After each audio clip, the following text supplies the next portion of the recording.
When I read sleep studies, I really read them with wonder.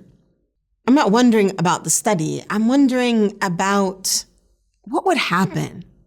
What would happen if we did a sleep study on the early ummah, the early community?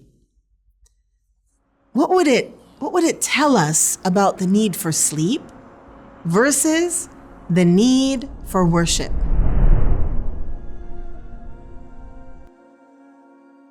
I know there are some studies out there because people have sent them to me around how meditation affects the heart and how meditation is healthy and replenishing for the body.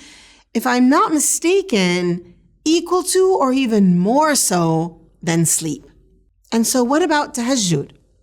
Would not tahajjud be the same? That thing that the Prophet ﷺ spent so long in, wouldn't it also replenish us? Wouldn't it also be that thing that we need to give us the strength and well-being and spiritual health that we are all seeking and looking for? I believe so. I believe if we could do those tests and we could do a sleep study where we had those who did not pray tahajjud and we would look at how much sleep they actually need. And then we were able to compare them later with those who prayed tahajjud and see how much sleep they need. I believe they would need much less sleep, and I believe they would be more energetic. They would have more peace. Their temper would be less easily tripped. Tahajjud is a keystone habit. I learned about this term keystone habit from a book called The Power of Habit. A keystone habit is something that you begin here, and it's like a waterfall of other habits that follow it. So there's a really good story in the book The Power of Habit about a company that manufactured aluminum, and a new CEO took over the company. And he decided that the keystone habit of the company was going to be safety. Now, you'd think that the new habit for successful sales would be marketing, or would be the product, or would be something like that. But he decided it was going to be safety.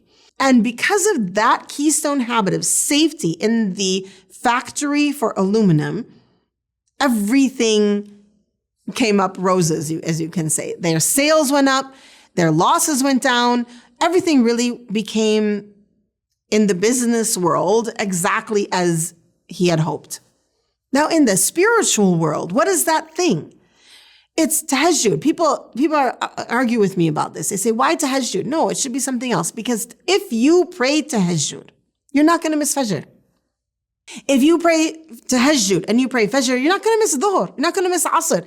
All of a sudden, the struggle to make the furud happen, that struggle isn't there, because the keystone habit is tahajjud. With the keystone habit of tahajjud as well, if you have fasting to make up, now you're up.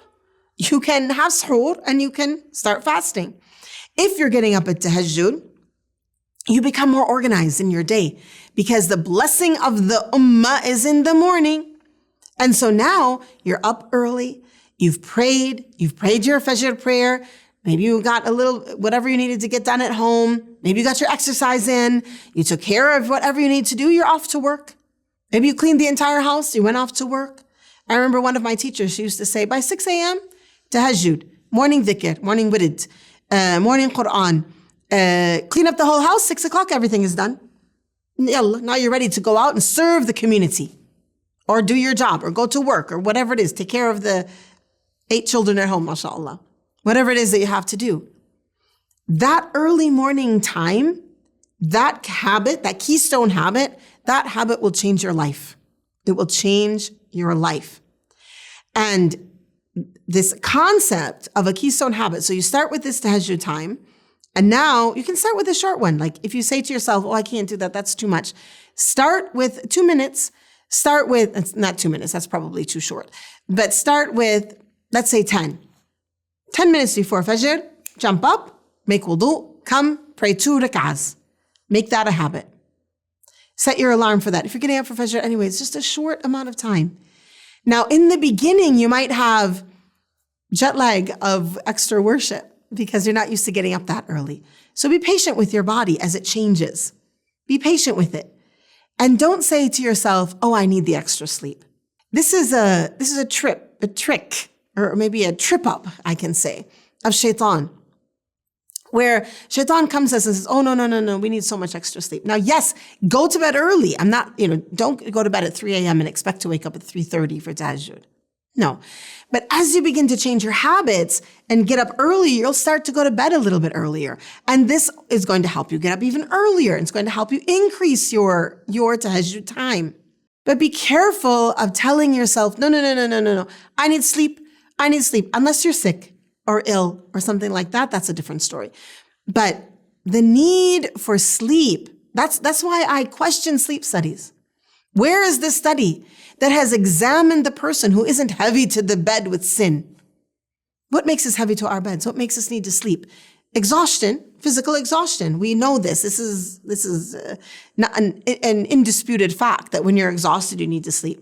Spiritual exhaustion is a thing. Spiritual exhaustion is real. But spiritual exhaustion, yes, sleep actually does help spiritual exhaustion. But what helps spiritual exhaustion more is tahajjud, is prayer, is dhikr, is recitation of Quran. All of these things we find in the night prayer. So when you're saying to yourself, I'm so tired, I'm struggling, I'm hurting, I'm in pain, know that your religion has given you a beautiful solution, a beautiful balm.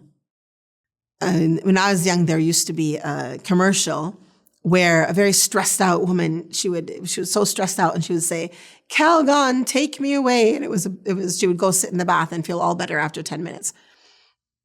Our religion has given us something much better than a hot bath that gets cold after 15 minutes. Our religion has given us something that warms the spirit. We can say, Tahajjud, take me away. A prayer that warms the spirit, a prayer that uplifts, gives energy, and is a keystone habit. It will help bring the rest of your life into the place you want it to be. The longing you have for God, the concern about what the things you're struggling with in life, go to tahajjud to find that solace and to find the beginning of the better life that you're looking for yourself. Allahumma salli wa sallim wa barik ala sayyidina wa nabiyyina Muhammad walhamdulillahi rabbil alameen.